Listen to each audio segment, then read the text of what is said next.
Hey, 10-minute daily reality check. David Wygant here with John Keegan. Yo! From New York City, Monday, July the 10th. We're not going to go deep. We're not going to go serious today. We talked about moral compass. We talked about why men can't use the C word when fighting with women. And let me tell you something.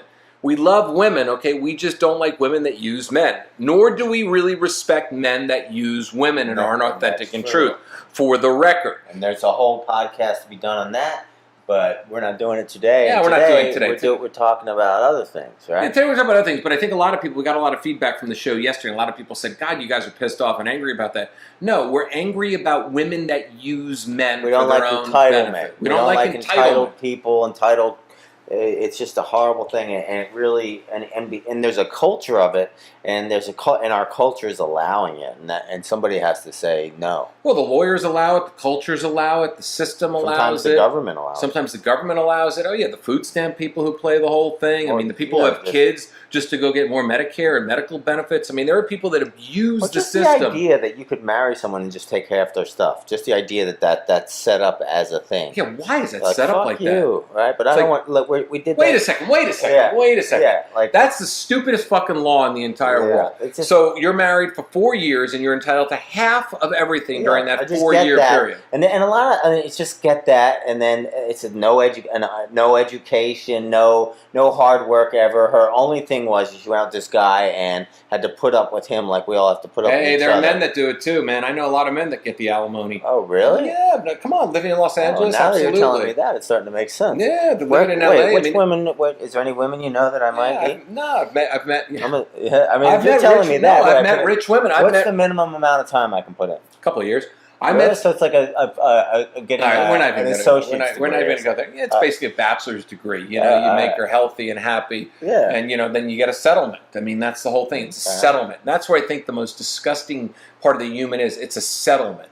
We have to have a settlement because we cohabitated and had some time together, and now we need to pay each other off. I mean, that's the reason why so many people go through a divorce and they never want to date again. They lose all trust in humankind because what happens is what we're doing is we're perpetuating this negative energy forward. So all of a sudden, no, this is a fucking important thing, okay? We're perpetuating this negative energy all the time because if you think about it, people who battle for long periods of time over their kids and custody and divorce, they start to really dislike the opposite sex, you know, because they're pissed off because they don't want to go through that again. So that's why you have so many people out there. The older they get, the more single they are, because they don't want to go through that again because it was such pain and such torture. And once again, it's about what we talked about yesterday. Either you have a moral compass and you appreciate what someone has done for you and how they've helped and how they've benefited your life and you let them move forward, or you continue to fight a fight. And those are people that live in the past. Those are people that can't let things go. The anger, oh fuck, he broke up with me and he left me and it's like I had to go off on my own. And like people do that, but people even do that without even getting married. People can't recover from relationships. They get so wounded from it. And instead of moving forward, it's one of the stupid things human beings do. Which leads us to today's topic. John, what is one of some most annoying, stupid things humans do? Well, one of my least favorite annoying things people do is when I go, I mean, a lot of it revolves around bathroom behavior. Oh, it's so disgusting. You know, when a men's room is so wet. Well, when I go to the bathroom and, maybe I have to sit down in the toilet. Which you and I do. We don't have any qualms. You know, there are a lot of people out there, John, that will not sit on a public toilet because they think they're going to get something. Look, I'm in my 50s, okay? I've been sitting on public toilets since I was a kid. I mean, you don't put toilet paper down? No. I do. I clean it. I clean it and I put the paper down. You clean and put paper down? 3 or 4 minute No, I just kind of clean, but it depends. If I got to go really, really badly, sometimes I'm just taking a seat. Sometimes it's a little warm. Very rare. I don't like going in after someone else was in there for 10 minutes. No, and I really I try to avoid certain ones. You know, I don't go anywhere. I usually go to hotels where they're nicer. You know, but let me say this: what I will say, because that's a big thing in New York. I know all the best hotels to go to the bathroom. We're talking number 2. Yeah, because you know you're walking, you're out and about. You know, you need to slip in somewhere. You need a little privacy. Maybe catch up on the news, catch up on your Facebook feed. I'm not a big phone reader on the public toilet. Oh, really? I kind of get annoyed. Like if I'm waiting for a public, that's something that I hate. Well, no, but this is a hotel. All right, I'm waiting for a public bathroom. Yeah, and I got to go. I'm doing the touching cotton dance. So I'm going back and forth, back and forth, back and forth. Right? You know, you just have to go to the bathroom. bathroom, right? Yeah, and there's somebody in there reading their fucking Facebook news feed. You can literally hear them sitting there. No. And you almost want to scream and just go, get the fuck off the toilet. Listen, man, I gotta go. Yeah, now that's different. Now what I'm talking about is going to a hotel where you have like 5 or 6 bathrooms. That's why I go there. Now you're at the coffee shop and you know those motherfuckers are Instagramming in there. Oh, yeah. Or worse, if you can hear them on the phone. Oh, or they're taking pictures of what they're doing. That's... they're taking selfies. I don't want to know about that. Yeah, I don't know that. Hey, I didn't know that was selfie. happening. It's just people taking pictures of their poo in the bathroom. That's a new site. It's called Poop Chat. Poop Chat. It is. It's a new app that just came out. It's called Poop Chat. Oh, it's disgusting. People put their poop faces on. Oh man. Yeah, it's fucking hilarious. Is that really true? No, but I think we should invent it. That'd be great. Poop Chat. Yeah, poopy face chat. Yeah, maybe we found our new business. It's like post your poopy face here. Yeah. That's actually, we finally might be onto something. It's actually funny. We can also have sex chat too. Post your orgasm face on here. Oh, that's good. Don't fucking steal it. If anybody steals it, any of you listeners steal it, we see Poop Chat. We're not going to do it, are we? Yeah, why not? I mean, we can. I mean, it's like 6 months in development. So what? We'll have Poop Chat. Will come out for Christmas. If any of you guys do it, give us royalties. Yeah, exactly. You heard it here first. Now, the thing that really gets me, though, is you go into the bathroom, and somebody pees all over the toilet seat. Like, what the fuck? Where were they brought up? What the fuck? You can't just lift the seat up? They piss all over. All over. So, I mean, it's like, to me, that should be a crime that ends you in prison. Like, literally, if you're caught doing that, you should be sent to jail minimum a year. Especially if you had asparagus. Yeah, it's all bright. What is that? Bright yellow? Yellow, and it stinks. Yeah. What kind of asshole does that? Just gonna piss all over the seat. Like, you couldn't just lift it up. I was on the airplane coming here in business class. Yeah. Right? And the fucking guy comes out of the bathroom, and I walk in, and there's pee all over the toilet seat, and I know it's him. And he opened the door and held the door open for me. Literally like, hey, come on in and sit on my piss. Like, did that really just happen? Yes. What an asshole. I mean, it's so... What about the people that don't flush? Yeah, that's another thing. You go in there and you need a fresh bowl. And you go in there and there it is. It's just sitting there looking at you, winking. Well, you know what's the worst is when you walk into the bathroom and the toilet's clogged. And that's the worst. And then you walk out and you have to be like, listen, it was like that before. Yes, you have to make the excuse. There's like a really hot chick there and you're like, listen, I know it looks bad, but it wasn't me. It wasn't me, man. I'm telling you. I hate that. Yeah. Or the outhouse, that someone in the outhouse obviously hunched and missed. And you walk in and it's on the floor. It's like, what the fuck? Oh, yeah, I've been to the outhouses at the farmers markets. I don't know what you're talking about. You're making me sick. Oh, yeah. I don't want to hear it. I've done that. It's really nasty. It's nasty in public bathrooms. Someone pooped on the floor? On the floor. Oh, on the floor. You don't touch. Let me ask you a question. Listen, okay, so I never saw that. I don't want to see that. Do you? All right. So I never flush the toilet with my hand. I do it with my foot. Right. Mm-hmm. Okay. When I wash my hands, this is definitely something, because if you think about how disgusting a public bathroom is. So when I turn the water on, I turn it on with my hand. I wash my hands. Right. I let the water run. I don't care if it's fucking California, we're in a drought, right? I will get the paper towel. Mm-hmm. I will dry my hands, and then I will turn the water off with the paper towel. I will take the same paper towel, and I will go to the door handle, and I will open it. Otherwise, you're touching everybody else's. I mean, how many times, this is another disgusting thing, have you seen somebody literally get out of the dumper and make a beeline to the door? And you almost want to look at them and go, excuse me, fucking clean your hands, you animal. Yeah. Well, now listen. But you don't do that, do you? No, I always wash my hands. I'm fucking OCD. I know that. Now, let's talk about some other behavior that really gets to me, that revolves around the bathroom, or just lines in general.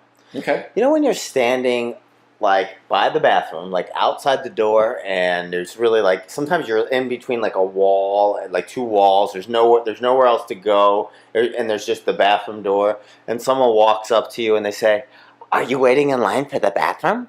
And I'm like, let's see. I'm just out here because I like to breathe the fucking fumes in. I'm just smelling it out here. Or, I mean, I'll say shit. Sometimes I'm so New York about it. I'll be like, no, I'm just out here because I love to smell. I'm just waiting to be beamed up. I mean, what the fuck do you think I'm doing? So I just hate that look on their face. Like, there's just some, like, they're just so selfish and self-absorbed. Like, they think that they're just going to push me out of the way to get into the bathroom. I know it's annoying. Maybe I'm being a dickhead, but it really bothers me. All right, you know what bothers me? Yeah. When you're at, like, Whole Foods or a supermarket and somebody reaches their fucking hand in and grabs a nut. What? It's like a giant bar. You know all the self-serve nut things, and they take their dirty, disgusting hands and they go in there. I've seen that. I've seen people take potatoes out of the potato thing. I've seen people sample food with their hands. It's disgusting. And then I've seen people sneeze over the food. Oh man, that's so sickening. It's so gross. It's almost like, well, why don't you just go to the milk fucking section and go fucking uncork a thing of milk and go take a sip and go put it back? Which, a matter of fact, wait, Tom, we used to do that when we were in grammar school, when we were waiting in line for the cafeteria for lunch. We'd take a bite of a hamburger and then rewrap it up in tinfoil, and someone would buy it and scream. Or we had the microwave machines in college. We used to find a way to open up the knife to get the food. We would eat the burger and leave the bun, and then somebody would be stoned and drunk, and they would buy just a bun for $1. One time in junior high, this is something that always really gets to me to this day, which is why I don't really like eating at salad bars, or especially never eat. So gross. I never eat soup out at any of those open soup container things. Oh no, someone could phlegm in those. Well, these kids in junior high, they just came from biology class, and then there was all the soups, you're supposed to just grab a soup, and they dropped in a frog heart and frog intestines into someone's soup. And I just never forgot that, and that's why I never eat open food like that. It's disgusting. Anything could be in there. Anything could be in there. It's so funny. You're right. Those soup containers at Whole Foods. I mean, anything can be in there. Yeah. I mean, you could literally put in anything. You could put arsenic. You can put in. You could pee in that thing. Nobody would know. Well, that's the thing. I always think they always act like the world's so bad, right? Because I used to be really worried about that kind of stuff. They always act the world so bad, but listen, all over the place. There's just these open salad bars, open that, and you rarely get sick. Yeah, well, you also rarely. The last time I heard about anyone getting cyanide poisoning was in the 80s. So it's maybe people aren't that bad after all. I kind of agree with you on that sense, because there's a lot of trust out there that a lot of people don't trust people. They don't trust anything. But I think one of the biggest trust things. There's 3 big trust things now. There's all those open salad bars. There's the soup container. And then there's Uber. I think people think it's so safe. It's like, hey, you know what? It's an Uber. That's still some fucking maniac stranger that you've never been with. The guy could have a shitty driving record, whatever it is. You have no idea. You go to Miami, you want some crazy motherfuckers, you go to Miami. These guys, they don't speak English.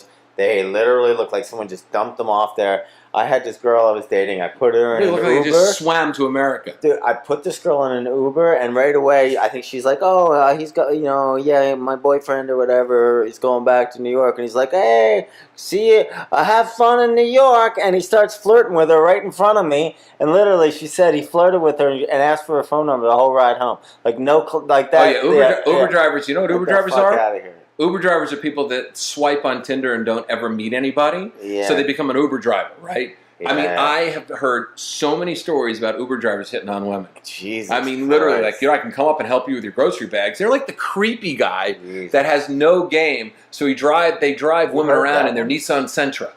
Yeah, it's crazy. Or there's the older guy, that's an annoying thing. The older guy who wants to have conversations with everybody and get to know everybody. I just want to take a ride. Oh, yeah, they always I don't want your fucking opinion on politics and all that. Just drive me home. Did I tell you when I forgot to tell you this, when I came to New York, I was waiting on Uber, and I called my Uber guy, and I go, where are you? He goes, right here, and he was talking and moving his lips, but it was a different car. So I got in, and on his navigation, it was heading to, the valley. Yeah. And I go, God, that long to the airport? 15 minutes, literally 7 minutes into a 15-minute cab ride to LAX. He goes, oh my God. He goes, you're in the wrong car. He goes, I should have picked up the other guy, right? He goes, I'll take you to the airport. And I mean, I was thinking to myself, how did you not know I was the wrong guy? It was bizarre. It was so fucking bizarre, because all of a sudden he was like, he figured it out. So he didn't charge me because he screwed up. And then Uber charged me $5. So the Jew in me was very happy because I saved $7, right? So Uber did me a no thing. But it was a totally different car. And he just didn't even relate to him. It's like, dude, you're an Uber driver. He says, I should have asked your name. No shit, you should have asked my name. It's your job. Now, on another subject. By the way, we're way over time. Yeah, but we're on a rant now. Yeah, we're on a rant. Right. We could save it, though. One of the things I really hate, that really bothers me, is when people say mind blown. They put some dumbass video on Facebook. You're going on a mind blown thing again, man. You can't let go of that fucking mind blown thing. What a fucking... Like, are you a moron? Mind blown. And the guy puts a video out of someone. Like, is it really your mind just couldn't possibly think it blew apart because of this stupid Facebook video you saw? They'll even do this. Mind equals blown. I'm like, no, mind blown equals you're a fucking moron. I think Facebook has turned us into morons. Yeah, I'm sick of it. I mean, I'm so sick of Facebook. And that's, to me, Facebook is just, it's the endless time suck where your mind does get blown because you no longer can speak at all. You don't have a mindgasm on Facebook. You just have a fucking dumbgasm. Anyway, we're done. Wait a minute. I got one more. Oh, come on, man. We're way over, man. People are listening. They're thinking to themselves, these guys ever going to shut up? It's supposed to be 10 minutes. Some of that my mom said to me that really pissed me off. Now, she's dead now, right? Yeah, she is dead. Wait, let's look. Why are we both looking up at the ceiling? You know what? This is what I'm saying. One of the last things she said to me, she says, John, I'll always be with you. And I'm like, Mom, come on. Let me have some privacy. Anyway, I think we're done now. So you know what? You go take a dump in the hotel bathroom, and there's your mom with you. Yeah, like let me take a shit in peace. Yeah, exactly. Mom, Jesus Christ, stop looking at me. You know. Yeah. It's like, stop fucking looking at me. You know, it's funny. There's a lot of people out there whose parents leave, and they become socially the most miscast people in the world.